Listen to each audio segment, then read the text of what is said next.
Hi, it's Ed Osborne from Top40Weekly.com, and this is Music Through the Years, where I'll be covering some of the top songs and artists of each year. The Top 40 at the beginning of 1970 was a hodgepodge of genres and sounds.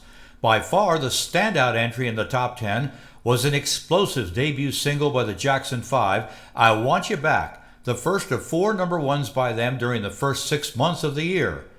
1970's initial number one was Raindrops Keep Falling on My Head, written by Burt Bacharach and Hal David, who also scored that year with I'll Never Fall in Love Again, One Less Bell to Answer, and They Long to Be Close to You. These Bacharach and David songs were part of a wave of soft rock records, including ones by Bread and James Taylor.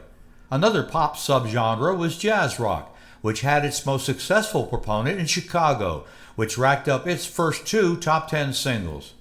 Despite this influx of mellower music, 1970 did have its share of good old rock and roll and edgier fare.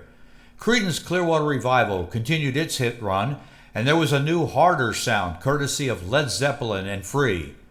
On the soul side, Sly and the Family Stone and the Temptations continued to mine the funky groove, and one of Motown's hottest 45s was the incendiary War by Edwin Starr.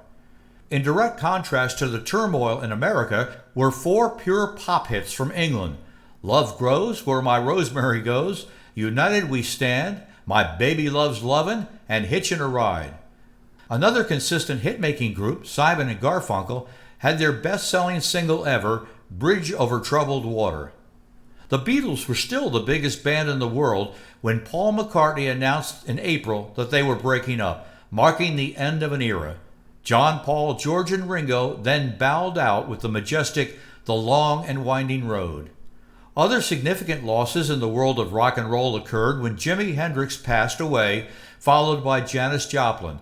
They were only 27 years old.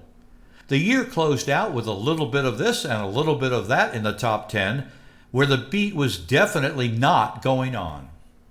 I hope you enjoyed this presentation of Top 40 Weekly's Music Through the Years. The hits will keep on coming, so keep on visiting Top40Weekly.com for the biggest online U.S. Top 40 music archive available, with detailed information on various artists and their hit songs. Thanks for viewing.